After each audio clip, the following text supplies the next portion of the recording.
को समझाया जाता है, ए भाई चूक मत करो।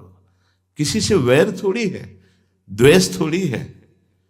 कोई संत यदि आपसे बात करता है तो आपके ऊपर कृपा नहीं, क्यों बात करेगा? क्या लेना है? आपको लगता है हमारे द्वारा कुछ चलता है, हम कुछ है? नहीं नहीं, भ्रम मत करिए, कोई भ्रम मत करिए। आपके लिए वो आपसे बात करते हैं, आपके कल्याण के लिए आपसे बात करते हैं, आपके कल्याण के लिए वो आपको डांटते हैं, आपके कल्याण के लिए आपको दुलार करते हैं। दोनों बातें समझ लीजिए। जो लाडली लाल में चित्त लगाए हुए हैं उनको कहीं किसी सुख की आकांक्षा नहीं। सच्चाई से समझ लीजिए। अगर वो सुख का कहीं खेल खेलते तुम्हें नजर आ रहे हैं, वो तुम्हारे लिए, तुम्हें दुलार कर रहे हैं, निकल चलो। तुम्हें डांट रहे हैं, निकल चलो। तुम्हें प्यार कर रहे हैं, निकल चलो।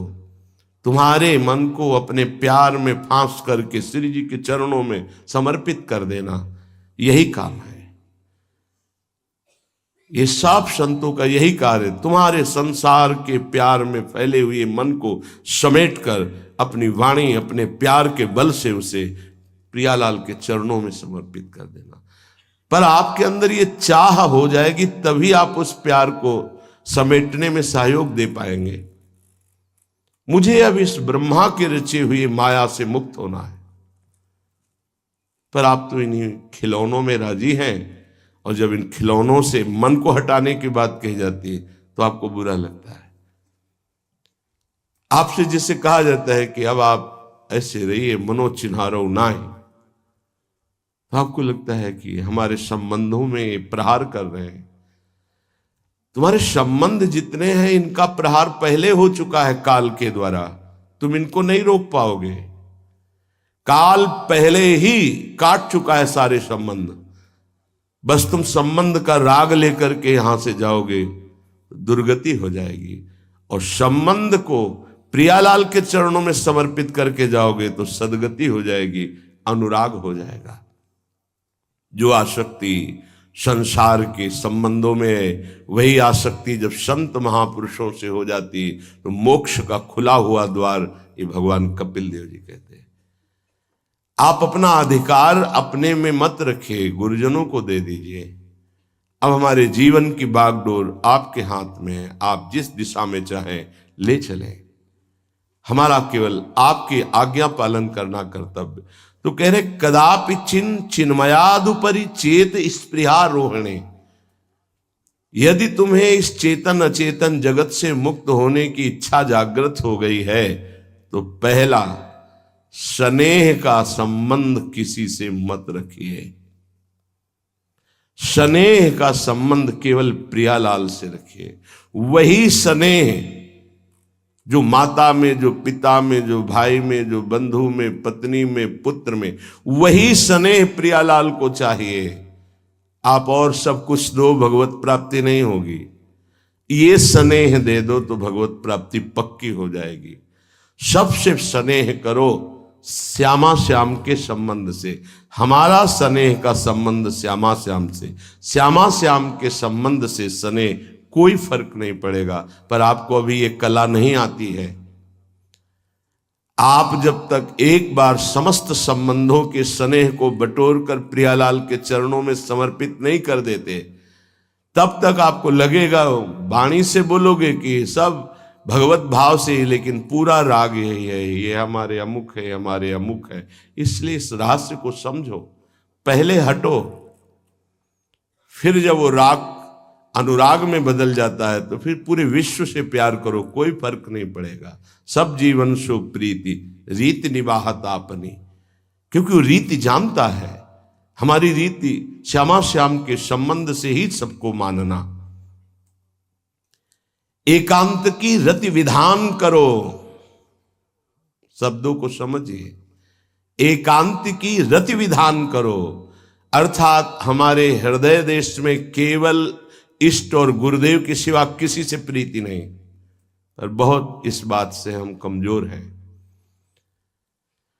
कहीं न कहीं हम अपनी प्रीति, हमारा दोस्त है, हमारा मित्र है, हमारा रिश्ता है, हमारा संबंध है, तो श्री जी करुणा करके आपको लाई अपने संबंध पुष्ट करने के लिए, फिर भी आप अज्ञानवश उन्हीं संबंधों को पुष्ट करते हैं जिससे आपकी दुर्गति हो जाए।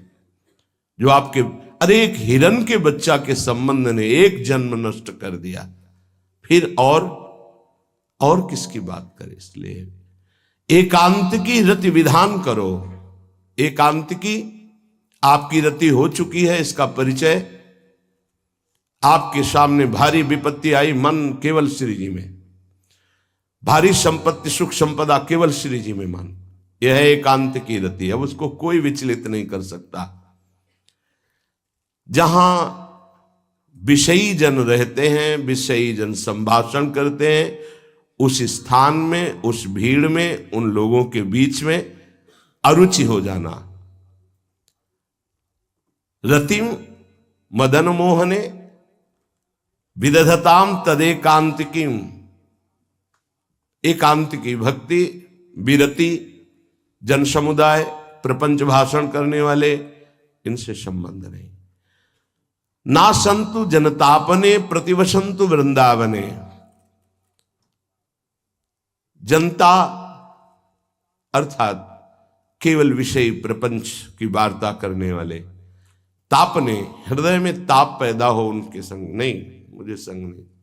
कोई भी हो, प्रिया प्रीतम से तुम्हें मतलब नहीं, उनकी चर्चा से मतलब नहीं, उनके संबंध से मतलब नहीं, तो हमारा आपसे क्या संबंध। देखो, जगत के संबंध प्रियता दिखा करके भोग सामग्री दे सकते हैं, धन दे सकते हैं, व्यवस्था दे सकते हैं, पर प्रियालाल की प्रीति नहीं। पूज्य श्री रघुनाथ दास गोस्वामी जी जब अपने गृह का त्याग करके महाप्रभु चैतन्य देव की शरण में गए, तो 2-3 दिन जो महाप्रभु को भिक्षा आती थी उसी से महाप्रभु दे देते थे। उनको लगा कि नहीं, जीवन जब महाप्रभु को समर्पित है तो हमको जीने का ढंग सीखना चाहिए, कैसे हम विरक्त होकर के जिए।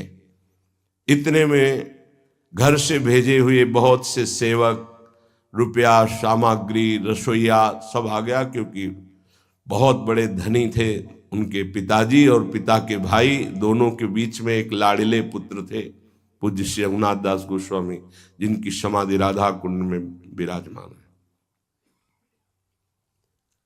अब सुंदर सुंदर पकवान, भोग सामग्री घर के भेजे हुए रसोइये सब बनाते, प्रभु को भोग लगता, महाप्रभु चैतन्य देव को भी। और फिर विचार किया, क्या ये माता पिता के द्वारा दी हुई सुविधा वैराग्य में कलंक नहीं है। मेरा जीवन प्रभु के लिए, क्या मैं प्रभु आश्रित नहीं जी सकता। जब विरक्त हो गया तो माता पिता के द्वारा दी हुई भोग सामग्री से जीना निषेध है। प्रवृत्ति और निवृत्ति 2 मार्ग हैं। प्रवृत्ति मार्ग में स्वयं अधिकार हो जाता है पुत्र और पुत्री का माता पिता की संपत्ति पर, निवृत्ति मार्ग में नहीं, स्वीकृत नहीं है। निवृत्ति मार्ग में स्वीकृत नहीं। जिसने इस स्वीकृति को स्वीकार किया वो कच्चा ही बना रहता है पूरे जीवन, पक्का वो कच्चा बना रहता है। ये दृढ़ बात समझ लीजिए। आज तक इतिहास है विरक्तों का। निवृत्ति मार्ग पर अगर वैराग्य ले लिया तो माता पिता के द्वारा उसका भरण पोषण कभी नहीं हुआ। आप पढ़ करके देख लीजिए, चाहे कोई भी हो, किसी भी मार्ग का हो। जब रत्नावती जी ने, उनके लिए चिट्ठी आई, पुत्र ने भेजा कि पिता ने सभा में मुंडी का पुत्र कह के कहा, मतलब सन्यासिनी का पुत्र कह के, माता हमारी इस नाम की रक्षा करना। जी हुई चिट्ठी पढ़ी तो महल छोड़ दिया उसी समय, और नाई को बुलवाया, अपने जो राजरानी के बाल थे उतरवा दिया, और संत सभा में बैठ गए। आज से कहा राज अन्न का त्याग। अब ग्राम नगर के द्वारा दी हुई भिक्षा के द्वारा भरण पोषण होगा, इस राजा के द्वारा दिए हुए नहीं। और पति थे माधव सिंह। जब ये बात सुनी तो उनको भयंकर क्रोध हुआ। मेरे सामने मेरी